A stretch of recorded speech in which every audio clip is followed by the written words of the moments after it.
దూడల వెంట తిరుగుతూ గో సంబంధమును కలిగిన వాడివని, ఎప్పుడూ వెన్న దొంగలిస్తూ ఉంటావని, నందుడి యొక్క కుమారుడు కనుక ఇంటి నిండా పాలు పెరుగు ఉంటాయని నిన్ను నమ్మి మిగిలినవి దొరికినా దొరకపోయినా పాలు దొరికితే జీవనానికి ఇబ్బంది ఉండదు కదా, కృష్ణుని నమ్ముకుంటే పాలు దొరకవా అని నీ పాదాలు పట్టుకున్నందుకు అమ్మ పాలు కూడా దొరకకుండా చేశావయ్యా అన్నాడు లీలాశకుడు. అమ్మ పాలు కూడా దొరకకుండా చేశావంటే ఏంటి? ఇంకొకసారి అమ్మ పాలు తాగవలసిన అవసరం లేదు, అంటే వేరొకసారి జన్మ లేదు. పాలతో సంబంధం ఉన్న నువ్వు నిన్ను నమ్మి స్తోత్రం చేస్తే ఇంకొకసారి అమ్మ పాలే తాగకుండా దరిద్రుణ్ణి చేశావు అన్నాడు. అంటే దరిద్రుణ్ణి చేశావు కాదు, ఇంకొకసారి జన్మనెత్తకుండా చేశావు. ఈ భావన ప్రచోదనం కావాలంటే అమ్మవారి అనుగ్రహం వశిన్యాది దేవతలకు వచ్చినట్టు, భాస్కరరాయల వారికి వచ్చినట్టు వస్తే ఏ తత్వంలోనైనా అలా దర్శనం చేశారు పెద్దలైన వారు. కాబట్టి చూడండి, ఇది శ్రీమాత. శంకర భగవత్పాదులు అంటారు సౌందర్యలహరిలో, గిరామాహుర్దేవీం ద్రుహిణ గృహిణీం అగమవిదో హరే పత్నీం పద్మాం హరసహచరీమద్రితనయాం తురీయా కాపిత్వం దురధిగమని సీమ మహిమా మహామాయా విశ్వం భ్రమయసి పరబ్రహ్మ మహిషి. ఇదొక చమత్కారమైనటువంటి శ్లోకం. ఇందులో అమ్మవారిని తీసుకెళ్లి మహామాయా స్వరూపంగా సౌందర్యలహరిలో శంకరాచార్యుల వారు పరబ్రహ్మమునకు మహిషిగా చెప్పారు. అంటే రాజ్ఞిగా కాకుండా ఆయన భార్యగా చెప్పారు. ఇందులో అంటారు, గిరామాహుర్దేవీం ద్రుహిణ గృహిణీం ఆగమవిదో. ఆగమవిదో అమ్మ నేను చెప్పట్లేదమ్మా, వేదములను క్షుణ్ణంగా అర్థం చేసుకున్న వాళ్ళు చెప్తున్నారు. ఏమని? నువ్వే చతుర్ముఖ బ్రహ్మగారి యందు సృష్టి శక్తిగా ఉంటావు, అందుకని సరస్వతి. ఆయనకి జ్ఞానశక్తి ఉండాలి, సృష్టికి వేదముల యొక్క జ్ఞానం ఉండాలి. అందుకని 4 ముఖాలతో 4 వేదాలను వల్లించగలిగిన శక్తివై నాలుక మీద సరస్వతిగా ఉంటావు. నువ్వే హరిసహచరీ పద్మనిలయాం. శ్రీ మహావిష్ణువుకి శక్తి స్వరూపంగా పద్మాలయవై లక్ష్మిగా ఉంటావు. నీవే రుద్రుడికి శక్తిగా పార్వతిగా ఉంటావు. అద్రితనయాం. అద్రి అంటే కొండ, కొండ యొక్క కూతురు. నీకు తండ్రినైతి నాకింత చాలదే ఇది మహాద్భుతంబు ఇందువదన అంటాడు కొండలరాయుడు అందులో. కాబట్టి ఆ వీరభద్ర విజయం పోతన గారి అలా కొండకి కూతురు కాబట్టి పార్వతీదేవి, పర్వతరాజపుత్రి. పార్వతీదేవి రుద్రుడి యొక్క శక్తి. బ్రహ్మగారి శక్తి అయిన సరస్వతిగా ఉన్నా నువ్వే, విష్ణుమూర్తి యొక్క శక్తి లక్ష్మిగా ఉన్నా నువ్వే, రుద్రుడి యొక్క శక్తి అయిన పార్వతిగా ఉన్నా నువ్వే. ఉన్నది ఆ శక్తే. ఫ్యాన్లో కెడితే తిప్పుతోంది, లైట్లో కెడితే వెలిగిస్తోంది, హీటర్లో కెడితే అన్నం వండుతోంది, అది లేకపోతే ఇంట్లో ఓవెన్గా ఉంటే మీకేమో వేడిగా ఇస్తోంది, ఎయిర్ కండిషనర్లో ఉంటే చల్లగా ఉంటుంది. ఉన్న ఆ శక్తి ఒక్కొక్క దాని యందు ఒక్కొక్కటిగా ప్రకాశించినట్టు, ఒక్కొక్క విభూతిని వ్యక్తం చేసినట్టు, విష్ణువు యందు స్థితికార శక్తిగా లక్ష్మిగా, బ్రహ్మగారి యందు సృష్టి శక్తిగా సరస్వతిగా, రుద్రుని యందు లయకార శక్తిగా పార్వతిగా, అమ్మ 3 రకాలుగా ప్రకాశిస్తున్న తల్లివి నువ్వే. చిట్ట చివర ఈ 3 తత్వములు ఏకమైపోతే ఒకటైన పరబ్రహ్మతత్వమునకు మహిషివై మహామాయవై ఈ లోకమును తిప్పుతూ ఆఖరణ ఈశ్వరుడితో కలుపుతున్న దానివి నువ్వేనమ్మా అన్నారు. ఆ అమ్మ అనుగ్రహం కలిగిందనుకోండి, ఒక్కసారి సంసారములోంచి పైకెత్తేస్తుందంతే. అవిద్యానామంతస్థిమిరమిహిరోద్దీపనగరి జడానాం చైతన్య స్తవకమకరంద శృతిహరి దరిద్రాణం చింతామణి గుణనికా జన్మ జలధౌ నిమగ్నానాం దంష్ట్రామురరిపు వరాహస్య భవతి అంటారు శంకర భగవత్పాదులు. ఆదివరాహమూర్తి యొక్క కోర ఆ రోజున భూగోళాన్ని సముద్రంలోంచి పైకెత్తినట్టు అమ్మా అని ఆర్తితో పిలవగలిగితే సంసార సముద్రమునందు మునిగిపోయిన వాణ్ణి తన పాదముతో అలా పాదం మీద కూర్చోపెట్టుకుని పైకెత్తి పరమశివుల్లో కలిపేసి మోక్షాన్ని ఇచ్చేస్తుంది. వేరొకసారి అమ్మా అని పిలవవలసిన అవసరం, వేరొకసారి వేరొకటి కడుపున పుట్టవలసిన అవసరం లేకుండా పునరావృత్తి రహిత శాశ్వత శివ సాయుధ్య స్థితిని ఇయ్యగలిగినటువంటి పరబ్రహ్మస్వరూపిణి. కాబట్టి అంతటి తల్లివమ్మ, ఇంత శక్తి ఉన్నదానివి, ఇంత శక్తిని మా ఎందుకు కృప చేస్తావు? ఒక్క మాటకి అమ్మా అని పిలిస్తే చాలు. ఎందుకంత పొంగిపోతావు? నువ్వు అమ్మవు కనుక, నీకు అమ్మతనం ఉంది కనుక. అందుకే పోతన గారు పొంగిపోతే అమ్మవారికి ఇంకొక నామాలు వేయలేదు. అమ్మలగన్నయమ్మ మూరమ్మల మూలపుటమ్మ చాలా పెద్దమ్మ సురారులమ్మ కడుపారడి బుచ్చినయమ్మ తన్నులోనమ్మిన వెల్పుటమ్మల మనంబున ఉండెడి అమ్మ దుర్గమాయమ్మ కృపబ్ధినిచ్చుట మహత్వ కవిత్వ పటుత్వ సంపదల్ అన్నారంతే. అమ్మ అమ్మ అమ్మ అమ్మ అమ్మ. ఈ అమ్మ అన్న పేరు పడిపోయింది అలవోకగా పోతన గారికి. ఆ అమ్మ అన్న నామం యొక్క గొప్పతనాన్ని ఆవిష్కరిస్తూ మూక పంచశతిలో మూకశంకరులు అంటారు, జంతోస్తవ పద పూజన సంతోష తరంగితస్య కామాక్షి బంధో యది భవతి పునః సింధో అంబస్సు భ్రమీతి శిలా అన్నారు. అమ్మా, ఒక పెద్ద బండరాయిని తీసుకొచ్చి అలా ప్రవహిస్తున్నటువంటి ఏటిలో పడేస్తే అది నీటిలోకి మునిగిపోవడం మానేసి ఇంత పెద్ద బండరాయి నీటి మీద తేలిపోతే చూసిన వాడు ఇదేమిటో బండరాయి తేలిపోయిందని వెళ్ళిపోతాడా? తెల్లబోయి ఇదేమిటిది బండరాయా కాదా అని ఇంకోసారి ఎత్తుతాడు. ఎత్తలేక ఎత్తలేక ఎత్తగలిగినంత బండరాయి, కానీ నీటిలో ములగట్లేదు. ఇప్పుడు వాడు తెల్లబోయి ఇదేమిట్రా బండరాయి ములగట్లేదు ఏమిటని వీధిలో ఉన్న వాళ్ళందరినీ పిలుస్తాడు, ఊళ్ళో ఉన్న వాళ్ళందరినీ పిలుస్తాడు. పక్క ఊళ్ళ వాళ్ళు వస్తారు, బళ్ళు ఎక్కొస్తారు, కార్లు ఎక్కొస్తారు, బస్సులు వేసుకొస్తారు. అప్పుడు అదొక దర్శనీయ స్థలం అయిపోతుంది. ఎందుకని? నీట మునగని బండ. నీట మునగకుండా ఉండడం బండకి ఎలా సాధ్యం కాదో ఒక్కసారి మనుష్యుడు కాదమ్మా. ఆయన అంటారు, జంతోస్తవ పద పూజన సంతోష తరంగితస్య కామాక్షి. లోపల నుంచి సంతోష తరంగములు ఉద్భుతమవుతుండగా, అబ్బా ఇన్ని జన్మల తర్వాత, ఇన్ని కోట్ల జన్మల తర్వాత నా తల్లి ముందు కూర్చుని మా అమ్మ పాదాల మీద ఇంత కుంకం నా చేత్తో వేస్తున్నాను, నాకన్నా భాగ్యవంతుడెవరు అని అమ్మా అంటూ ఎవడు వేశాడో వాడు ఉత్తర క్షణం నీలో కలిసిపోకపోతే, సమస్తమైన సౌఖ్యములను పొంది మోక్షాన్ని పొందకపోతే ఏటి మీద బండ తేలినంత. సింధోరంభస్సు భ్రమీతి శిలా. ఏటి మీద బండ తేలుతుందమ్మా? ఒక్కనాటికి తేలదు. నీ పాదములను సంతోష తరంగములు పైకొచ్చేటట్టుగా ధ్యానం చేసి పూజ చేసిన వాడు మోక్షాన్ని పొందకుండా, ఇహమనందు సౌఖ్యం పొందకుండా ఉంటాడా అమ్మా? పొంది తీరుతాడు. ఇది ఆయన యొక్క పూనిక. మూకశంకరులు అమ్మవారి వంక చూస్తూ మాట్లాడినటువంటి శ్లోకం. మూకశంకరులు మాట్లాడినా సొంతం కాదు, అమ్మవారే నోరు లేని వారిలోకి, వాక్కు లేని వారిలోకి ప్రవేశించి వాక్కుగా మారి పైకొచ్చినటువంటి శ్లోకం. అంటే ఇది అమ్మవారే చెప్పిన శ్లోకం. అది అమ్మవారు చెప్పిందే, ఇది అమ్మవారు చెప్పిందే. శంకరులలోంచి వచ్చిన సౌందర్యలహరి అమ్మవారు చెప్పిందే. ఇన్ని అమ్మవారిలోంచి వచ్చి ఒకటికి ఒకసారి, ఒకటికి ఇంకొకసారి, ఒక పరికొక వయ్యారమయ్య అని అన్నమయ్య పొంగిపోయినట్టు ఇన్ని మార్లు అమ్మవారు ఒక్కసారి నీకు నోరిచ్చినందుకు నా వంక తిరిగి అమ్మా అను చాలు, నిన్ను ఏ స్థితికి ఎత్తుతానో చూడు. పరాశర భట్టర్లు అంటారు శ్రీగుణరత్న కోశంలో, ఐశ్వర్యమక్షర గతిం పరమం పదం వా కస్మైతి చంజలి భరం వహతే వితీర్య అస్మైన కించితుచితం కృతం జిత్యధాంబ తం లజ్జసే కదయకోజుదారభావ అన్నారు. ఒకనొకనాడు ఒకడు వెళ్ళి అమ్మవారి ముందు నిలబడి అమ్మా అని పిలిచి ఇలా వంగి నమస్కారం చేశాట. అయ్యో పిల్లవాడు నన్ను వచ్చి అమ్మా అన్నాడే అని అమ్మవారు వాడికి ఇహమునందు సమస్త సుఖములనిచ్చిందిట. 3 తరాలు చూడగలిగినటువంటి గొప్ప వైభవాన్నిచ్చిందిట.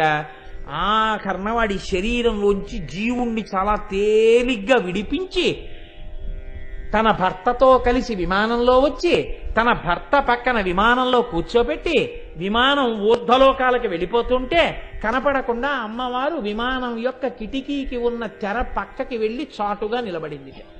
నిలబడితే పరమేశ్వరుడు అన్నట్ట, ఏమలా దాక్కున్నావేం లక్ష్మి, ఇలా రా, ఏ కనపడమేం బిడ్డడికి అన్నట్ట.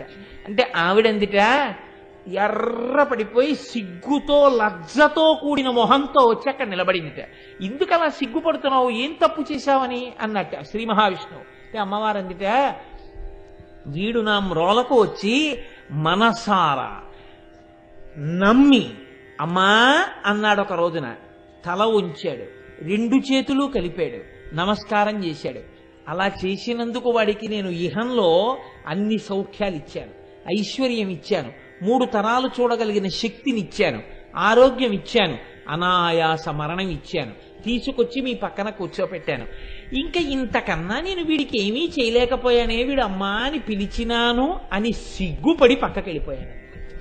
త్వం లజ్జసే కదయకోజు యుదారభావ అన్నారు పరాశర భట్టర్లు. ఐశ్వర్యమక్షర గతిం పరమం పదం వా కస్మైతి తంజలిభరం వహతే వితీర్య అస్మైన కించిత్ చితం కృతం ఇత్యధాంబ త్వం లజ్జసే కదయకోయుదారభావ. ఆ శ్రీమాత అన్న ఒక్క నామాన్ని ఇన్ని భంగుల అనుభవించారు పెద్దలు. ఎవరి శ్రీమాత అని అడిగారు. ఈ శ్రీమాత ఎవరో నువ్వు కొంచెం జాగ్రత్తగా అవలోకనం చేస్తే నీకొక విషయం గోచరిస్తుంది అన్నారు. ష ష్ ర్ ఈ అనేటటువంటి 3 అక్షరాలు కలిస్తే శ్రీ అవుతుంది. ఈ ష్ ర్ ఈ అనేటటువంటి 3 సత్వగుణము, రజోగుణము, తమోగుణము అనేటటువంటి 3 గుణములను చూపిస్తాయి. అసలు ఈ లోకమంతా ఉన్నది ఈ 3 గుణాల్లోనే. ఈ 3 గుణాలు కలిసిపోయాయి అనుకోండి, 3 గుణాలు బయటికి రాకుండా కలిసిపోయాయి అనుకోండి, కలిసిపోయి అవ్యక్తం అయిపోయి పైకి రాకుండా ఒక దాంట్లోకి వెళ్ళిపోయి ఉండిపోయాయి అనుకోండి, అప్పుడు ఎస్ ప్లస్ అర్ ప్లస్ ఈ కలిసిపోతే శ్రీ కలిసిపోయి మాత ఆవిడలోకి వెళ్ళిపోతాయి. అంటే ఈ సృష్టికి ముందుండిపోయిన ఆవిడొక్కతే, పూర్వజా ఆవిడొక్కతే ఉంది. ఈ 3 గుణములు ఆవిడలో ఉండి ఆవిడలోంచి పైకొచ్చాయి. ఈ 3 గుణములను తీసి శుద్ధ సత్వాన్ని ఇవ్వాలంటే ఎవరివ్వాలి? ఆవిడే ఇవ్వాలి. కాబట్టి శ్రీమాత అలా ఇవ్వగలిగిన తల్లి. ఎందుకు ఇవ్వాలి? ఇవ్వకుండా ఉండలేని ప్రేమ కలిగిన అమ్మ కనుక. మీరు చూడండి, మీరు లోకంలో ఒక మర్యాద కనిపెట్టి ఉంటారు. ఒక భర్తకి భార్య అయిన తర్వాత ఆడది ముందేం అడుగుతుందంటే, ఏమంటే నాకు చంద్రహారాలు ఉంటే బాగుండంటే. భర్త కూడా ప్రీతితో చేయిస్తాడు. అంతేగాని మీ నాన్న చేయిస్తే బాగుండంటే వాడు దుర్మార్గుడు. వాళ్ళ నాన్న చేయిస్తే నీ పిల్లనిచ్చింది ఎందుకు? ఇంకా చంద్రహారాలు చేయించాడు. ఏదో పలకసర్లు కూడా ఉంటే బాగుండు. నువ్వు నా ఇంటి లక్ష్మి, నువ్వు అడగాలి కానీ ఎందుకు రాదు, చేయించాడు పలకసర్లు. ఏమండి నాకు వడ్డానం ఉంటే బాగుంటుంది, చేయించాడు. మీరు గమనించండి, ఒక 50 ఏళ్ళు వచ్చిన తర్వాత ఇప్పుడు ఆ స్త్రీ అంటుంది, ఏమండి నా వడ్డానం తీసి కోడలికి ఇచ్చేస్తానంటే. నువ్వు పెట్టుకోవా వడ్డానం? ఇంకా నేను పెట్టుకోవడం ఏంటండి? ఇంట్లో కోడల వడ్డానం పెట్టుకు తిరుగుతుంటే చాలదా? మీరు గమనించి ఉంటారు, పెద్ద కుటుంబాల్లో ఒక లక్షణం ఉంటుంది. ఇది మా అమ్మగారు పెట్టుకున్న నగలని ఇంటికి కోడలు రాగానే ఆ నగలు ఆ కోడలకు అలంకారం చేస్తారు. పరంపరాగతంగా వెళ్ళిపోతాయి. ఒకప్పుడు తనవి అన్నవి తన కోడలికి ఇచ్చేసి కోడలు పెట్టుకుంటే సంతోషపడిపోతుంది. కన్న కడుపు కూతురికి కన్నా కోడలికి ఇస్తారండి నిజమైన ప్రేమ ఉన్న అత్తగారైతే. అందరూ అటువంటి వారే. నా దృష్టిలో అయితే అటువంటి సంకుచితత్వం ఉన్న అత్తగారులు ఉన్నారని నేను అనుకోను. ఎవరో తెలియక అమాయకత్వంతో ఉంటే ఉండవచ్చు. కాబట్టి అమాయకత్వం తొలగిపోతుంది, అజ్ఞానం లోపల గాఢంగా ఉండిపోతే ప్రమాదంగా. కాబట్టి చూడండి, ఇప్పుడు అసలు ఆ తత్వంలోనే ఆ లక్షణం ఉంటుంది. అమ్మవారికి ఉన్నటువంటి లక్షణం కూడా ఏమిటంటే, మీరు ఇది చెప్తే చాలు, అమ్మ నేను ఈ గుణాలు నాలో ఉండడం వల్ల నేను చాలా బాధపడిపోతున్నానమ్మా, చాలా కష్టపడిపోతున్నానమ్మా అని మీరు నిజాయితీగా అమ్మవారితో చెప్తే చాలు. ఇది అమ్మవారు ఈ లోకానికి ఇచ్చినటువంటి గొప్ప కటాక్షం అండి. అదేమిట్రా నీ బుర్రా, ఏమిటి ఆ ఉపన్యాసం చెప్పడం ఏంటి, కటాక్షం ఏమిటి, ఇవన్నీ ఉండడం అంటారేమో మీరు. నేను మీకు ఒక ఉదాహరణ చెప్తాను. ఇది నేను తరచూ చెప్తూ ఉంటాను ఈ ఉదాహరణ. అదేం నా సొంతమేం కాదు, జగద్గురువులది. ఒకానొక రాజు యుద్ధం చేస్తున్నాడు యుద్ధభూమిలో. తనని నమ్మినటువంటి ఒక సైనికుడు పక్కన ఉన్నాడు. ఈ సైనికుడితో అన్నాడు, ఒరే ఇవాళ రాత్రి నువ్వు వచ్చి నన్ను కలు అన్నాడు. అంటే ఈ సైనికుడు అన్నాడు, నేను సామాన్య సిపాయిని, మీరు చక్రవర్తి. రాత్రి శిబిరం వేసుకున్నప్పుడు రేపటి యుద్ధ వ్యూహాలు రచించడానికి మంత్రులు, సామంతులు, సేనానులు బారులు తీరి ఉంటారు. అంగప్రదక్షిణానికి 2 గంటలకే వైకుంఠంలో నిలబడిపోయినట్టు. ఇంకా నేను మీ దగ్గరికి వచ్చి ఎలా మాట్లాడతానన్నాడు. అంటే రాజు అన్నాడు, బెంగ పెట్టుకో అని ఓ ఉంగరం ఒకటి తీసి ఇలా విసిరాడు. ఇది పట్టుకుని శిబిరం పక్కన తిరుగుతుండు, దర్శనం నీకు అయిపోతుందన్నాడు. ఆయన ఇలా చూసి అన్నాడు, ఉలిక్కిపడి, అయ్య బాబో ఇది శత్రురాజు ఉంగరం అన్నాడు. గప్ చెప్ అది పట్టుకు తిరుగవు అన్నాడు. ఇప్పుడు దాన్ని జేబులో పెట్టేసుకున్నాడు. చీకటి పడింది, దర్శనాలకి టైం ఇచ్చారు. టోకెన్లు వేసి సేనాపతి, ఉపసేనాపతి వీళ్ళందరికీ రాత్రి 12, 12:30, 1 గంటన్నర, 2 ఇలా వీడి సిపాయి. వీడికి ఎవరిస్తారు? అప్పుడే రాజుగారు పలహారం చేసి కూర్చున్నారు. 8 అయింది. వీడి శిబిరం పక్కన అలా అలా అలా అలా తచ్చి ఆడుతున్నాడు.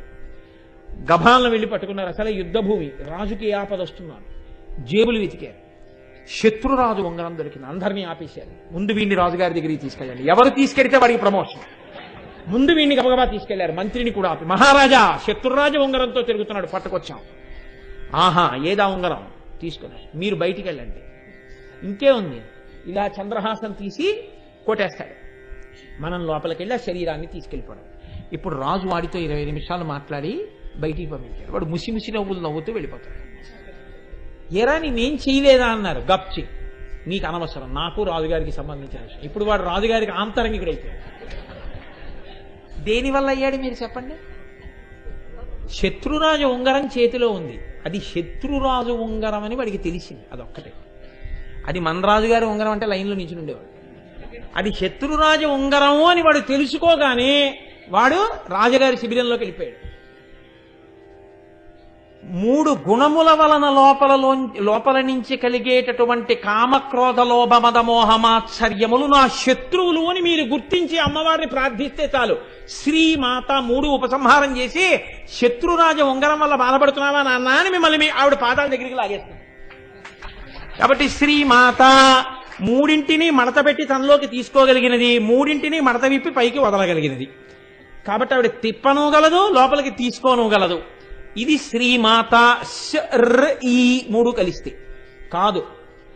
సత్వము, రజస్సు, తమస్సు గుణములు నిజంగా భగవంతుడికి ఉంటాయని కాదు. కానీ భగవంతుడు అటువంటి కర్తవ్యనిష్ట కలిగినప్పుడు బ్రహ్మగా, విష్ణువుగా, రుద్రుడిగా ప్రకాశిస్తాడు 3 రూపాలతో. కానీ 3 రూపాలతో ప్రకాశించేది ఒక్కడే. ఈ తత్వం మీరు గమనించాలి. మీరే రేపు ఉదయం మా ఇంటికి వచ్చి, అంటే మా ఇంటికి ఉదయం రమ్మని కాదు నా ఉద్దేశం, ఎవరూ రాకపోతేనే నాకు ఎక్కువ సంతోషం. ఉదయం నేనేదో ధావళి కట్టుకుని సంధ్యావందనం చేసుకున్నాను అనుకోండి, మీరు వెంటనే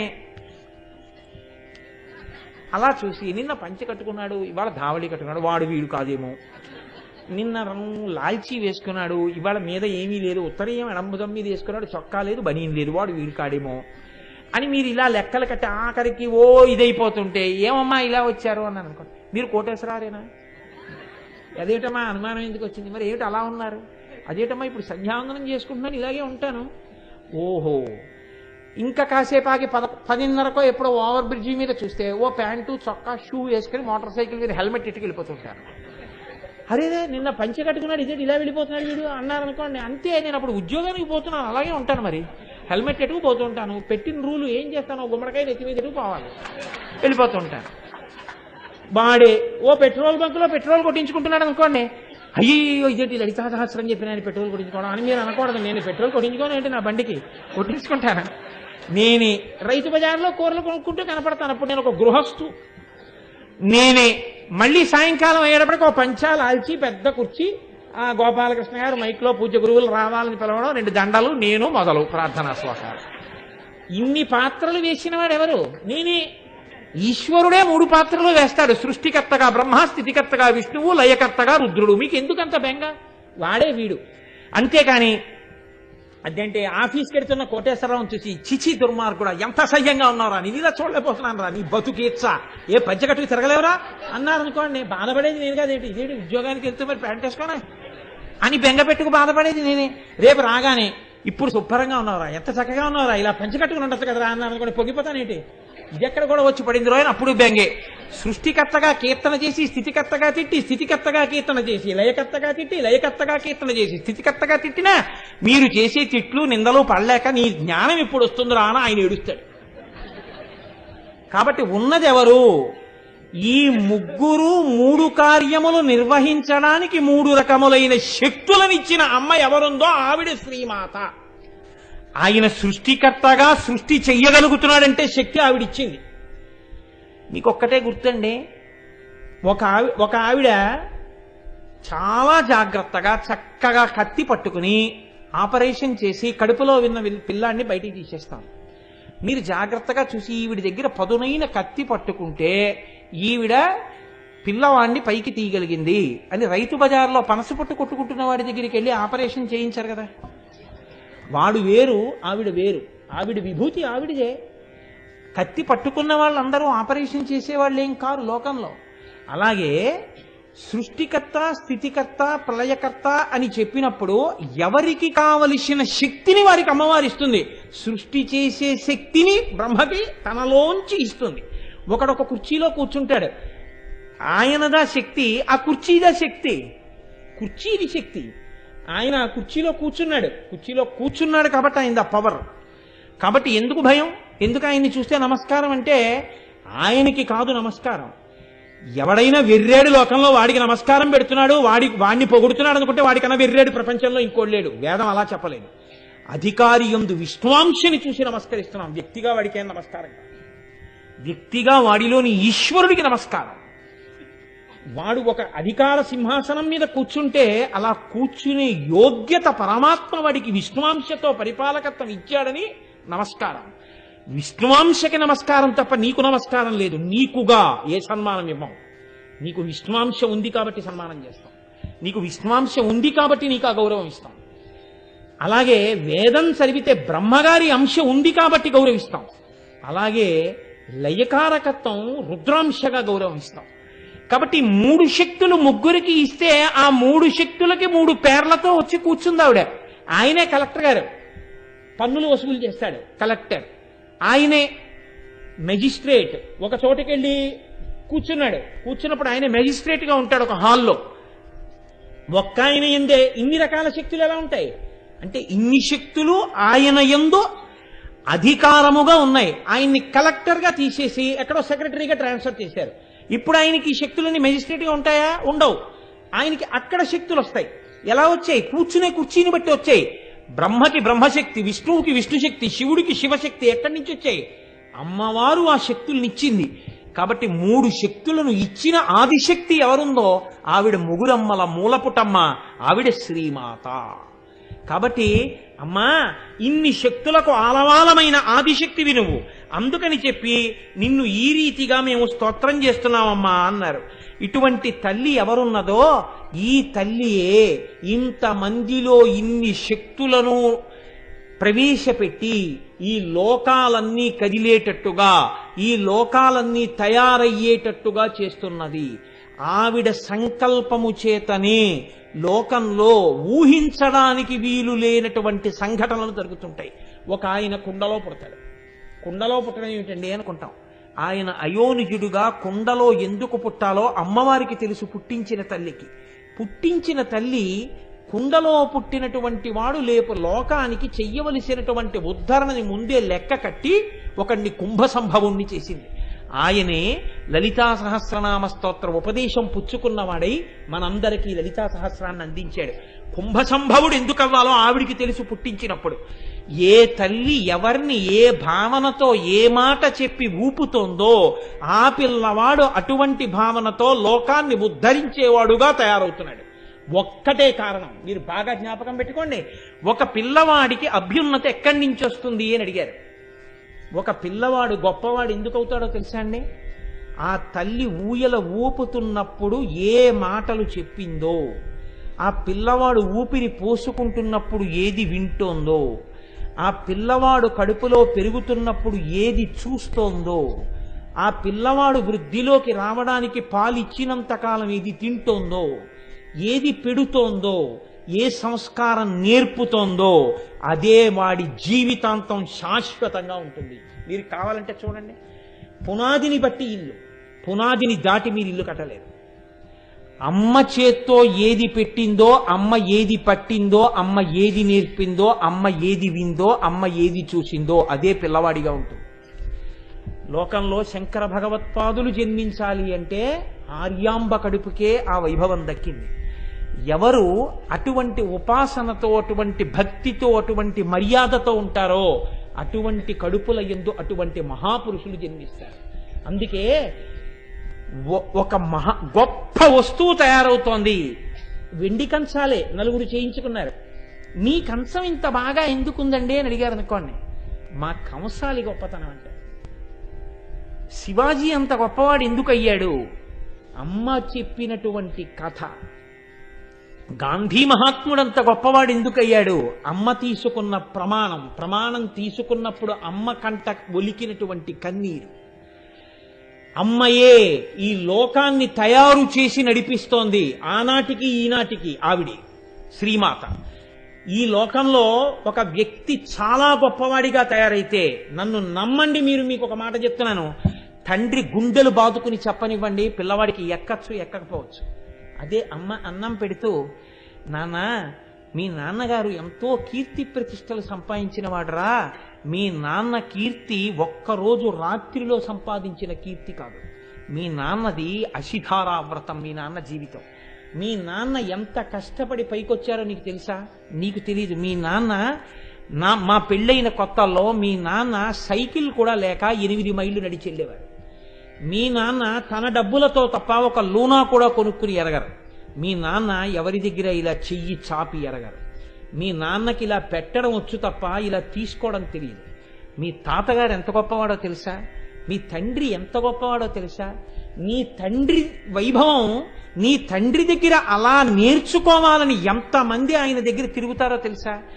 ఆయన పెట్టిన భిక్ష అని ఎంతమంది ఆయన ఫోటోలు పెట్టుకుని ఉద్యోగాలు చేసుకుంటున్నారో తెలుసా? అంత కష్టపడి చదివి పైకొచ్చి మీ నాన్నగారు ఇవాళ ఐఏఎస్ అయ్యారా. మీ నాన్న పుట్టుకతో కారులో తిరగలేదు. మీ నాన్న పుట్టుకతో ఇంత అధికారి కారు. ఎంత కష్టపడి మీ నాన్న ఈ స్థితిని చేరారో అటువంటి తండ్రి కడుపున పుట్టావు. ఇవాళ మీ తండ్రి వైభవానికి టీవీ చూస్తూ కూర్చుంటే పనికిరాని వాడివైపోతే, మీ తండ్రి తల దించుకుంటే నువ్వు ఎందుకు పనికొస్తావు చెప్పు? మీ నాన్నలా నువ్వు కష్టపడి చదవాలి. మీ నాన్న ఎప్పుడు సంతోషిస్తారంటే పుత్రాది చేత్ పరాజయం. నీవు చేసినంత గొప్ప పని మీ తండ్రి చెయ్యలేకపోయానని ఓడిపోయిన నాడు మీ తండ్రికి సంతోషం. మీ తండ్రి సన్మానాలకు సంతోషం కాదు. నువ్వు చేసిన పని చేయలేకపోయానని మీ తండ్రి ఓటమిని అంగీకరించడంలో మీ తండ్రికి సంతోషం. అందుకే సుబ్రహ్మణ్యుడు చెప్పినంతగా ప్రణవానికి అర్థం చెప్పలేకపోయాననుకున్నట్ట శివుడు. అందుకని పుత్రుడి చేత వైభవాన్ని పొందినవాడు ఎవడంటే లోకంలో అంత పెద్దరికాన్ని పొందినవాడు తండ్రి పరమశివుడి. అందుకని కొడుకు సుబ్రహ్మణ్యుడు అంటే అంత ఇష్టంట ఆయనకి. కాబట్టి నాన్న నువ్వు వృద్ధిలోకి రావాలి అని ఒక అమ్మ ఒక పిల్లవాడికి చెప్తే పిల్లవాడు వృద్ధిలోకి వస్తాడు. తండ్రి ఎంత గుండెలు బాదుకు చెప్పనివ్వండి అందనుకోండి గాలిపోతాయి. నేను ఈ మాట ఎవరిని నిందించడానికి చెప్పట్లేదు. ఇది మర్యాద లోకంలో. అందుకే ఇంగ్లీష్లో ఒక సామెత ఉంది, the hand that rocks the cradle is the hand that rules the world. ఏ చెయ్యి ఊయల ఊపుతోందో ఆ చెయ్యే లోకాలని పరిపాలిస్తోంది. మీరు కాదని అనగలరా? ఏ తల్లి ఒక్కొక్క తల్లి ఈ లోకానికి ఊపిరిలు పోసిందండి. సర్దార్ భగత్ సింగ్ తల్లి కొన ఊపిరితో ఉండగా మంచం మీద పడి ఉంటే ఒక పెంకుటింట్లో ఎవ్వరూ చూసేవాళ్ళు లేకపోతే ఆయన్ని పోలీసులు పట్టుకునేటటువంటి రోజుల్లో పరిగెత్తుకుంటూ ఇంటికొచ్చి, అమ్మా నీకు ప్రాణోత్క్రమణం అయిపోయే రోజులు దగ్గరికి వచ్చేస్తున్నాయి, నేను వెళ్ళనమ్మా స్వాతంత్ర సంగ్రామానికి, అమ్మా నీ సేవ చేసుకుంటానమ్మా అంటే ఆ తల్లి కొడుకుని చూసింది, ఛీ దుర్మార్గుడా నీలాంటి కొడుకుని కన్నందుకు ఇప్పుడే చచ్చిపోతే బాగుండనుకుంటున్నానంది. ఏమమ్మా అంత మాట అన్నామన్నారు. కొన్ని కోట్ల మంది దాస్యం అనుభవిస్తుంటే భారతమాత ఏడుస్తోందిరా. నీకు నాకు తల్లి ఆ తల్లి దాస్య శృంఖలాల్ని ఛేదించి వీరోచితంగా యుద్ధం చేయడం మానేసి అమ్మకి కాళ్ళు పట్టడానికి వచ్చావా? పడితే 3 రోజులు ఉంటాను, పట్టకపోతే ఓ పూట ఉంటాను. నేను పోవడం కాదురా కావలసింది, అమ్మ సంకెళ్ళు విడిపించు లే అంది. అంతే భగత్ సింగ్ ఉత్తర క్షణం వెళ్ళిపోయాడు. ఆఖరణ తన కంఠానికి ఉరితాడు తగులుకుంటున్నా మా అమ్మ కోరిక తీర్చాను చాలు, ఈ దేశం కోసం పోరాడిన అసువులు అడ్డేశానని ఊపిరి వదిలిపెట్టేశాడు. అటువంటి దేశంలో ఈయన ఎందుకనాలి? అటువంటి కొడుకుల్ని మనం పెంచి పెద్ద చేస్తున్నాం, అటువంటి సంస్కారాలు మనం నేర్పుతున్నాం. ఇవాళ భగత్ సింగ్ తల్లి ఏది మాట్లాడితే భగత్ సింగ్ తయారయ్యాడో ఎక్కడా ఏ పాఠ్య పుస్తకంలో చెప్పకూడదు. చెబితే అటువంటి వాళ్ళ పిల్లలు కూడా చదివేస్తారేమో అని వాళ్ళకి బెంగ. ఇటువంటి దౌర్భాగ్య స్థితికి మనం వచ్చాం. ఆనాడు తల్లి వసిన్యాది దేవతలతో చెప్పించింది, శ్రీమాత ముందు చెప్పించింది. అమ్మ వలనే లోకం తయారవుతోంది, అమ్మ వలనే. అబ్బో ఒక్క నామం లేదు, ఇలా అయితే సహస్రమే అవుతుందండి ఇంకా. కాబట్టి శ్రీమాత, ఈ అమ్మ యొక్క గొప్పతనం ఏమిటో తెలుసా అండి? లోకంలో దయ అనేటటువంటి గుణం అనేక చోట్ల కనపడుతుంది. అనేక చోట్ల కనపడినా దయని పుచ్చుకునేటప్పుడు మీకు ఎంత కాదన్నా కించిత్ చిన్నతనం అనేటటువంటిది ఉండే అవకాశం ఉంటుంది. నన్ను ఒక మహాత్ముడు ఫీజు కట్టి చదివించవచ్చు, అంటే ఒక ఉదాహరణకి చెప్తున్నాను అంతే. నేను ఇప్పుడేం చదువుకోవట్లేదు, నాకు ఎవరూ ఫీజు కట్టట్లేదు, అది వేరు విషయం. కానీ ఉదాహరణకి చెప్తున్నాను, వేరొకరి మీద ఎందుకు పెట్టాలి అలాంటి ఉదాహరణని. కానీ ఆయన నన్ను ఎంత ఉదారంగా చదివిస్తున్నా ఫీజు కట్టండి అని నోటీస్ ఇచ్చినప్పుడు నేను ఆయన దగ్గరికి వెళ్ళి, సార్ నేను మళ్ళీ ఫీజు కట్టాలండి, అందుకని 23,000 రూపాయలు మీరు ఇచ్చేస్తారా అని అడగడానికి నేను వెళ్ళి వాళ్ళ ఇంటి ముందు నించున్నప్పుడు ఆయన బయటకు వచ్చి, రేపు రావయ్యా తీసుకెళ్ళిపోదు కానీ బాగా చదువుకుంటున్నావా అని అడిగితే, ఆ మరునాడు మళ్ళీ నేను 23,000 రూపాయలు తీసుకోవడానికి వెళుతున్నప్పుడు నాకు ఒక చిన్నతనం ఉంటుంది. అందరిలాగా నేను ఎందుకు నా డబ్బులు నేను కట్టుకోలేకపోయాను, ఇలా చెయ్యి చాపి పుచ్చుకోవలసినటువంటి స్థితి నాకు ఎందుకు వచ్చింది అని ఒక ఎంత కాదన్నా, ఎంత ఉదారుడై ఒక కొడుక్కిచ్చినట్టే ఆయన ఇచ్చి, నువ్వు ఎవ్వరికీ చెప్పక్కర్లేదయా, మీ డబ్బులే అని చెప్పి వెళ్ళి కట్టుకోనన్నా, నువ్వు వృద్ధిలోకి వస్తే చాలు, మీ తండ్రి చేసిన ఉపకారం అటువంటిది మా కుటుంబాలకి, ఇది మీ తండ్రి డబ్బే అనుకుని ఇచ్చిన మీకు తండ్రి కీర్తి పట్ల సంతోషం ఉన్నా, అయ్యో చెయ్యి చాపేనే అని చిన్నతనం ఉంటుంది. కానీ మీరు చూడండి, లోకంలో దయని పుచ్చుకున్నవాడు, దయని అందించినవాడు ధన్యులయ్యేది ఒక్క సందర్భంలోనే. ఎక్కడో తెలుసా అండి? ఆ ప్రొవెర్బ్స్ ఇంగ్లీష్లో ఉండొచ్చు, కానీ ఎంత గొప్ప మాట అన్నారంటే,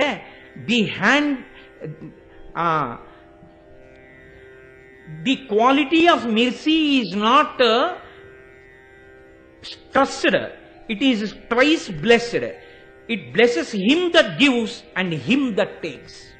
ఒక్క అమ్మ విషయంలో మాత్రం ఎక్కడైతే దయ ఇయ్యబడుతోందో అక్కడ చిన్నబుచ్చుకోవలసిన అవసరం ఉండదు. ఎవడు పుచ్చుకున్నాడో వాణ్ణి చూసి ఇచ్చానన్న గర్వంతో దయ ఇయ్యబడదు. ఆ స్థానం శ్రీమాత. ఎందుకని? ఎన్ని తప్పులో మన దగ్గర ఉన్నాయి, ఎంత దయయో అమ్మ దగ్గర ఉంది. మీరు లెక్క వేసి చూసుకోండి. పుట్టడం దగ్గర నుంచి తప్పులన్నీ మనవి, దయంతా అమ్మది. రోజు నేను చెప్పక్కర్లేదు, మీకు తెలుసు. ఎన్ని తప్పులో చిన్నప్పుడు, అన్ని అబద్ధాలే, అన్ని తప్పులే. ఇంత తప్పుడు బతుకుని కడుపులో పెట్టుకుంది. ఎవ్వరికి పక్క వాళ్ళకు కూడా చెప్పలేదు, కొడుకు చులకనైపోతాడని. ఇంత కడుపులో పెట్టుకుని కొడుకు వృద్ధిలోకి రావాలని నా పట్ల దయని చూపించి అన్నం పెట్టిన అమ్మ, తండ్రి కొట్టేసి వీడికి అన్నం పెట్టకు అని తలుపేసేస్తే, నాన్నగారు నిద్రపోయిన తర్వాత తలుపు తీసి నన్ను తీసుకొచ్చి బింకంతో అన్నం తిననని కూర్చుంటే, తను కళ్ళనీళ్లు పెట్టుకుని దయతో నాకు అన్నం పెట్టిన అమ్మ నాలో పరివర్తనని తీసుకొచ్చింది, నన్ను మార్చింది, నేను వృద్ధిలోకి వచ్చేటట్టుగా చేసింది. ఆ ప్రకటించిన దయ వలన ఆవిడికి తరిగిపోలేదు. ఆ దయని పుచ్చుకున్న నేను కుమిలిపోవలసిన అవసరం లేదు.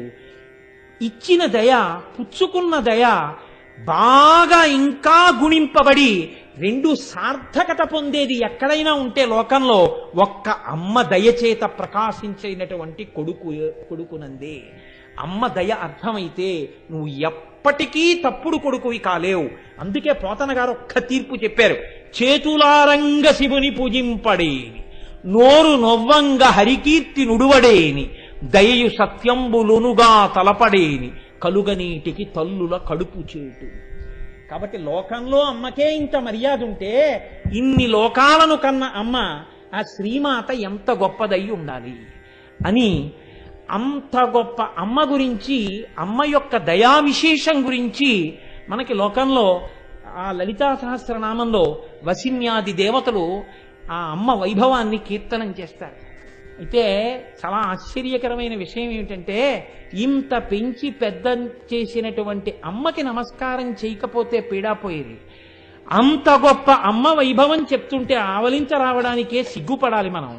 ఆ ఆవలింత 100 మందికి వినబడేటట్టు ఆవలించిన వాడు సభలో ఏమనుకోవాలి? అటువంటి వాణ్ణి కూడా క్షమించగలిగిన శ్రీమాత అమ్మవారని అమ్మవారి గురించి పెద్దలు అంటారు. అంతటి వైభవం ఉన్న తల్లి శ్రీమాత. అటువంటి తల్లి యొక్క వైభవం వసిన్యాది దేవతలు కీర్తనం చేశారు. కాబట్టి ఇవాళ నేను ఆ శ్రీమాత అన్న నామాన్ని మాత్రమే వ్యాఖ్యానం చేయగలిగాను. కానీ ఎన్ని చేశామన్నది కాదు. ఏకశబ్ద సమ్యజ్ఞాత సృష్ట ప్రయుక్త స్వర్గే లోకే కామదుర్భవతి. ఒక్క పరవశంతో ఒక్క మాట చెప్పుకున్నా చాలు. కాబట్టి ఇంకా నేను దాని గురించి ఏదో చెప్పాలనుకున్నా ఇక ఇక్కడతో శ్రీమాతా నామాన్ని పూర్తి చేసినట్టుగా